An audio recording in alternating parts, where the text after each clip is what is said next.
So welcome to a new edition of the Authentic Leadership Roadshow. My name is Helena de Munk, and today I am in the corporate headquarters of Barco in Kortrijk, and I am interviewing Anne Dewaele. Anne, thank you so much for being here. It's an amazing environment, and I'm very happy that you can take the time to share with us your story.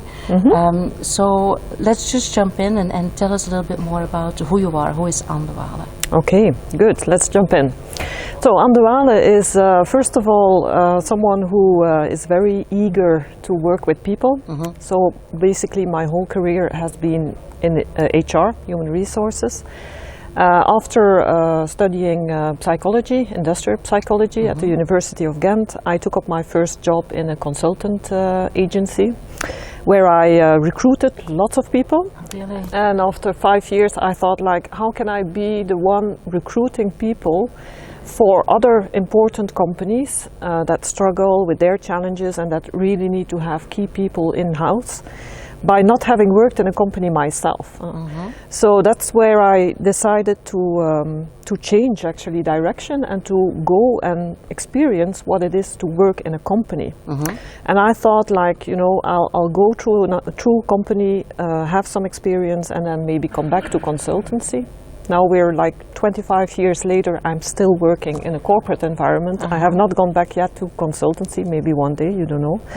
But anyhow, I thought that was a very rich experience, which I still enjoy. I worked then for 20 years in Volvo, in the Volvo Group, in several positions, starting locally as an HR business partner in the truck plants in Ghent, moving on to European HR responsibility. Then I moved to headquarters in Brussels for Volvo Construction Equipment, where I worked more in the HRD environment, and then took up a role in Sweden in the headquarters of Volvo Group, reporting to the chief HR at that time. I was responsible for leadership and talent management, great job.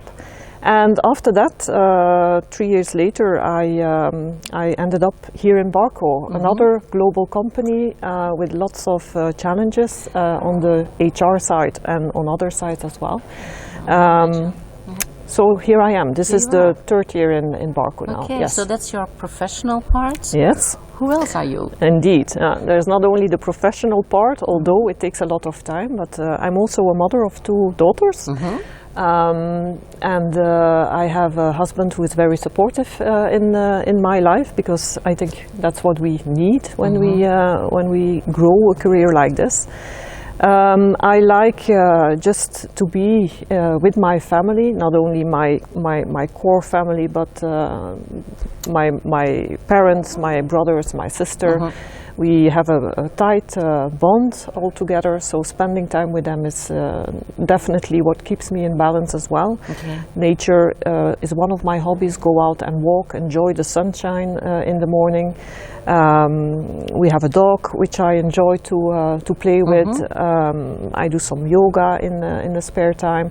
So I'm a quite balanced, relaxed person in my life. I can hear that you have a lot of things that bring you energy in order to be able to be dynamic and energetic in a very challenging environment, probably. That's what we need, I think, to indeed find those, I call it the batteries that give you energy, and it's like a battery of a camera or a phone. You need to charge them every now and then, and I know how to charge my batteries, and that's something I learned also, but it helps me a lot. Interesting. So you have been working for global corporations most of your professional, all of your professional track probably. How has that influenced you? And may I say global, but also pretty technical, a little bit male-dominated environments with Volvo, Barco, technology, engineering. So what did that bring for you? Well, what it brought for me is a lot of insights, I must say. In a global organization, there's a lot of opportunities. And that's definitely what I enjoyed a lot by working in a global company like Volvo, but now also like Barco. There's so many different pockets in the organization that you can explore and where you can contribute. So it's extremely exciting. at the same time, in a global company, there's many different dynamics, and I found myself throughout my career very often in a position where I was the only one of a certain kind. I'll give you an example to make that a little more concrete. It could be that I was the only Belgian. In my last position, for instance, when I worked in Sweden, I was the only Belgian in the team. I was the only woman in another context. In a management team, all men, HR, only women. I was the only HR. So the only of one kind is typically what I went through working in a global company, because it's so big and it's easy to be the only one to a certain extent. Okay, that's very interesting. Yeah. So how did you deal with that? How did you make sure to stay in your own strength and to put your agenda on the table as well? Yeah, exactly. Because that's the challenge when you are the only one.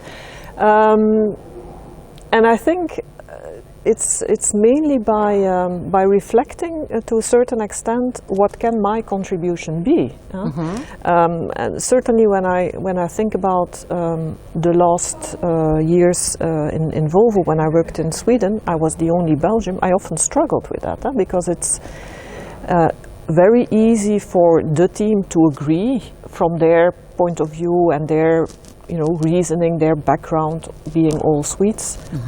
And then you're that little Belgian raising the hand and say, but maybe if we think a bit out of the Swedish context, this or this could happen. So reflecting upon that's the first thing, what makes me a bit different, and then having the confidence that being different or having a different background can actually contribute to the end result. So that's how I coped with that. Same as when you're the only woman in a certain setting. How can I, as women, actually contribute and make the decision or the result better?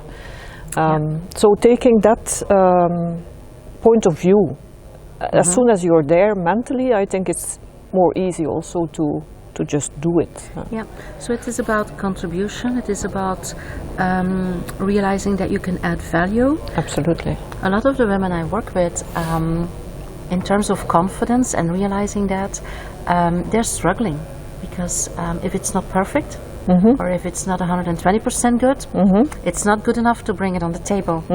You smile, you recognize that. I learned that as well. Yeah, I've been there. Yeah. So what would be like a good advice or something that you used to build that confidence, to build that strength, to put your added value in an organization or in a team? So I smiled indeed because I recognized this. We've all been there, I think. And I learned that if you look around you, I just observed that I often worked harder, put my bar higher than my colleagues, and my colleagues were successful. And nobody actually ever told me like, you're not doing a good job.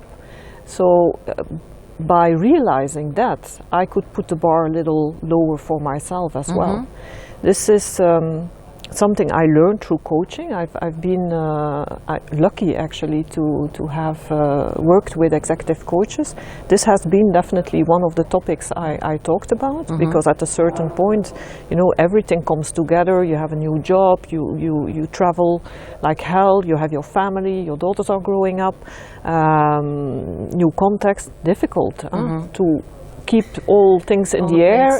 Exactly. And then putting your bar high for yourself, as many women do. So I struggled at a certain point with that and had some coaching on it, and I actually came out of that coaching session with a mantra I put in my own head, like, 80% is good enough. My 80% is maybe the 100% someone else does. Yeah, absolutely. Yeah. So that was an important lesson learned. It's several years ago, but I still tell myself every now and then, like, my 80% is someone else 100%. So absolutely. Good. When you say I was often the only one in a certain team, the only woman or the only Belgian or only HR, that brings me to diversity. How important is diversity to you and to what you're doing professionally? Yeah. Well, implicitly, I think I was indeed referring to that. I've worked a lot with diversity in my career. I have been lucky to have had people in my team who were very strongly, passionately working with diversity, but more even with inclusiveness. Because both go hand in hand. Diversity is there, it's a given. In the world of today, you don't even need to look for diversity, just look around you and you see the diversity. We don't even need to do an effort to be confronted with diversity. But what is the hard part really is using that diversity to leverage on each other's strengths, and that's what I call being inclusive. And it's actually more about inclusiveness than about diversity even. So, as I said, I've been lucky to work with people who understand this, and once you understand the mechanism, and you also understand what happens if you are in a non-inclusive environment, and how that influences performance of people, how people feel, people just avoid certain areas because they are the only women, for instance. Okay, there's a disconnect. Let's not mingle with the man because I don't feel at home, or they don't appreciate me, or whatever. Then you see that the performance is really dropping. So I'm very passionate about the topic, and I definitely want to bring that in the things I work with and do. And for instance, here in Barco now, at the International Women's Day, we have created a little video for the social media just to encourage young women who are studying to also go into the world that you would not typically choose as a girl, just to encourage them that, you know, everything is possible in life, whether you're a girl or a guy, it doesn't matter. And this is gender diversity, but diversity is much more than that, of course. And I always try to see it very broadly. Okay. Now, when you made your track professionally, I guess you also have been in situations where you were promoted from a team as a manager of that team. Yes. That's also something that a lot of people struggle with. Like we were one of the peers, and now I have to lead that team, and I don't really find my new role, my new identity. How was it for you? What was your experience there? That's not an easy one. When I think indeed many people go at one point in their career through that phase, and as an HR I always try to guide people who go to that next step, being then the manager of their former team members. So I'm very conscious about it. In my case, it actually went very well. And I think it went very well because I understood that you cannot from one day to another just jump above the head and say, now I'm the boss. That's not how it works. People will not accept that. But I also understood that whatever you do, and whether you like it or not, the dynamics change. From that day that it is announced that you will be the manager of your former team, they look at you in a different way. And you can be sad about that. If you were one of them before, you will not be one of them anymore. That feeling of belonging is different. Exactly, and you just need to be realistic about it and accept that this has nothing to do with you as a person. It's not that they don't like you anymore. They just, you have a different role and a different relationship. You are the one at the end of the road that will evaluate them, so you have other influences on them than before. But just again, being aware of that and being conscious, finding the balance between putting yourself in the shoes of them as team members, but understanding that now you are their manager is already a big step to make it successful, I think. And I remember the first time I made this shift. After a couple of months, I did a kind of review with each of my team members who were before my colleagues, right? And I asked them, like, okay, I'm curious to hear how we are doing. Tell me what can I do more, what should I do less, because it has been a change for all of us. So I'm eager to hear your feedback on that.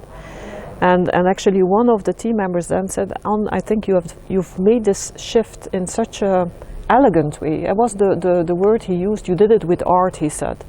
And of course that's very encouraging. And when I asked him, can you explain that to me, because I'm not even aware, he said, well, you listened to us and you took decisions that maybe previously you would not have taken because you were one of us, but at least you listened to us, and we still had a voice.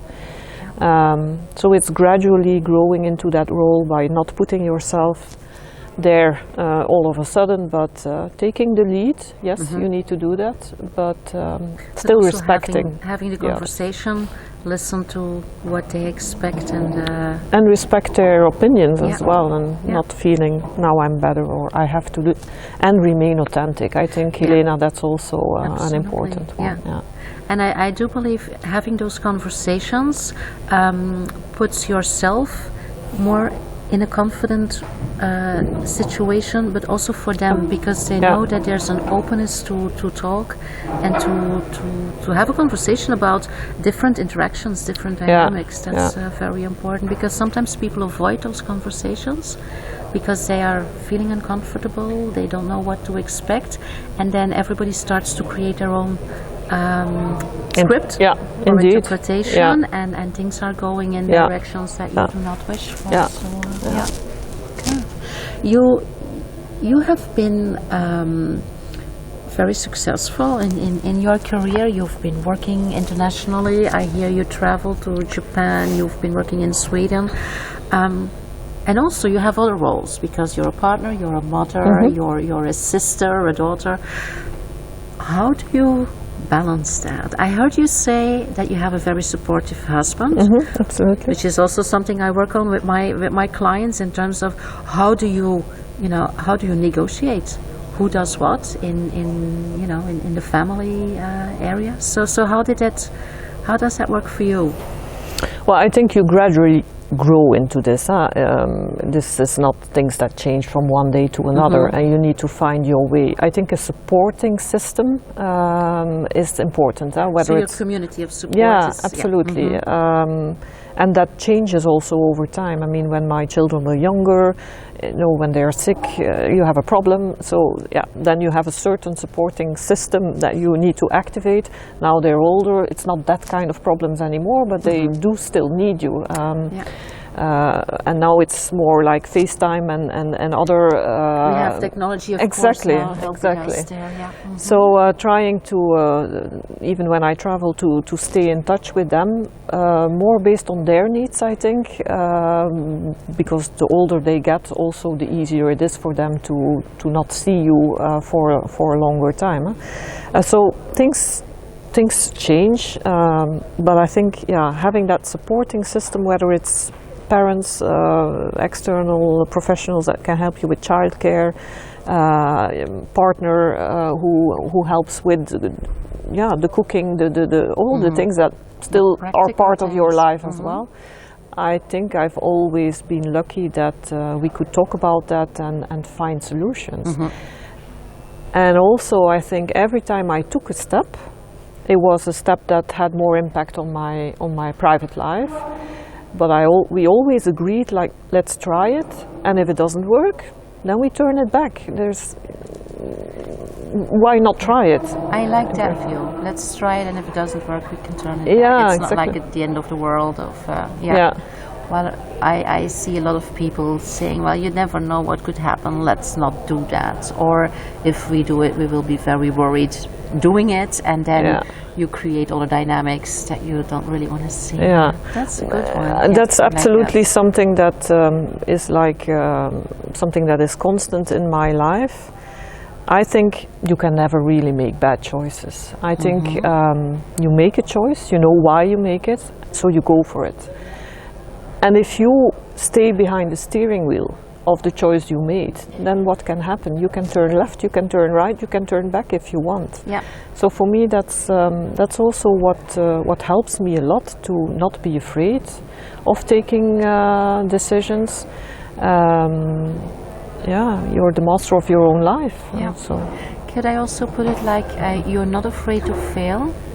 You learn from your failures if it would happen? You can turn left or right? Or, yeah. I had a manager once who really told me, I consulted him when I made a new career step. So he was at that time my manager, and there was an offer within the Volvo Group that was brought to me. So I talked with him about that, and I said, you know, I don't really want to leave because I'm still very happy where I am, but on the other hand, it will again open my world a little bit. It's a different business unit, different challenges, another responsibility again. So, and I had this dialogue with him, should I do it, should I not do it? And he was the one actually telling me, I think there's never wrong choices in life, as long as you make them yourself and you fix them when you feel it's not going to work, then it has not been a wrong choice. And that made me jump into that new career challenge. And actually I learned that, yeah, it's true, he's so right. Yeah. And if you put that in the back of your mind and take it as a guidance, it makes life much easier, I must say. Okay, good. Now this is a roadshow about role models. Who's your role model, or who has inspired you? Well, I would say the manager I just talked about. Yes. Yeah, okay. yeah. And why? What was your? Because he was the one that really gave me the first big opportunity. I mean, I was an HR business partner in a local plant, and he recruited me from within Volvo to become the HR responsible for a European division. It was a big jump. There was a lot of things that I had not done before, a lot of first things in that job. The first also role outside of Belgium, more global or European in that case. And he made it very clear, actually, even in the first interview I had with him, that he was not looking for someone who had exactly all the ticks in the boxes when it comes to experience and knowledge and having done this before. He was looking for someone that had the personality that fitted with the challenges they were, and with the team and with him, and that could learn to do the job. Yeah. And that's exactly how he guided me in the several years that we have worked together, and how he treated me. Yeah. And for me that was a role model in the sense that you do not always need to have everything ready, you can grow. He was in that sense definitely a walk the talk person. Yeah. So in that sense I learned from him, and I try to apply that as well to still the work it's very nice to have somebody trusting you and giving you just that little extra confidence. I feel that a lot of people, a lot of women don't have that, and it's a very nice example you give in terms of promotion. If we're not able to tick all the boxes, we think we shouldn't apply. Yeah, that's typically women, eh? And that's exactly what we should not do. Yeah. It's there again, it's the 80% is good enough, and even less, because it is about attitude, it is about and it is about realizing that expertise is not the only thing that we can lever in a new role, that there are a lot of other competencies that we have and value that we can add away from our expertise and from ticking those. Yeah, absolutely. I think in the beginning of your career you very much check whether you're ticking the boxes or not, and I think that's to a certain extent logic. In my experience, the more I made changes, the easier it was also to make a next change where I did not tick all the boxes, because you see from a previous move you made that, yeah, I did it. I did not tick all the boxes, but still I'm successful. So why not trying this again? You build from the little steps, basically. And you gain some confidence by doing that as well. Yeah. When I came to Barco, I definitely did not tick all the boxes. I still don't think I tick all the boxes today, but I'm not afraid of trying it, and see every day as a learning opportunity. So. Yeah. And at the end, somebody believed that I could do it, so that's also helpful. Absolutely, yeah. So you have it's a big responsibility. You're traveling. You have a lot of things on your plate. How do you manage your stress? First of all, by knowing myself. I know that you know, when I get an ache here or there, it's time to take a bit step back. So you're mindful about what is Yes. happening with you. Yeah, that's definitely a good way of putting it. And then I think I manage my stress on two levels, both mentally and physically. So physically, I would say doing some exercise. I think I mentioned in the beginning I like yoga. For me, that's an excellent way to stretch my body and feel that I can come back to normal level and not the excitement in my head that is there when I have some stress. So that's the physical level. The mental level is more rationalizing, really. I can be a very rational person, and when it comes to stress, stress is something that you do to yourself. That's what I tell myself. And, you know, what is stress?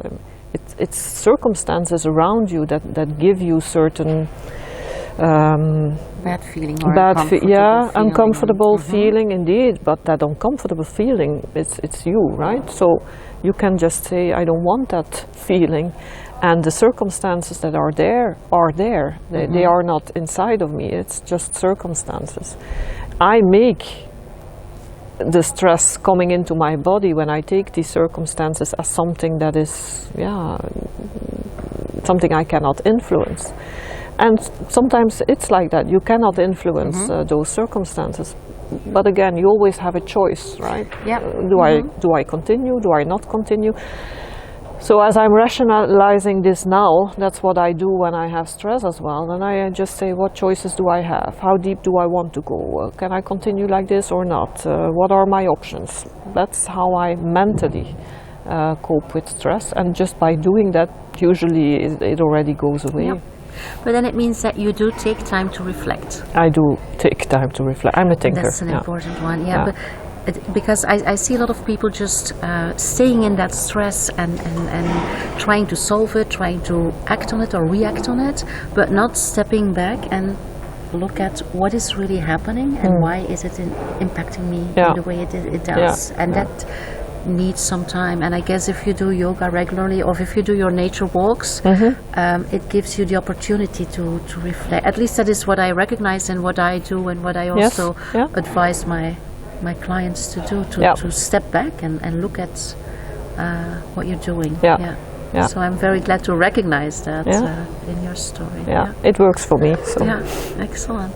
So if you look back, what's your main lesson in life at this stage? I know you still have a lot to go, but...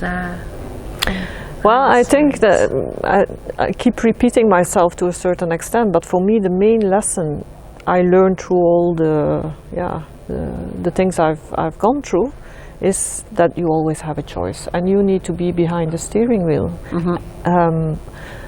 Of course, I mean, bad things can happen. I'm not talking about health problems or whatever, but as far as my life is concerned so far, I have the feeling that knowing and believing, maybe that's even more important, believing that you can influence your own life. You're not a prisoner. Again, the role model I talked about, he often told me, nobody is a prisoner of this company. Everybody can leave. And if you put that in your head, life is so much easier. So that's what I would say. So that's also very good advice for other people. Like you're you're in the driver's seat. You're Okay. So if you look at what if we would sit here together in 5 years? What do you think would be different for you then? I would be 5 years older to start with.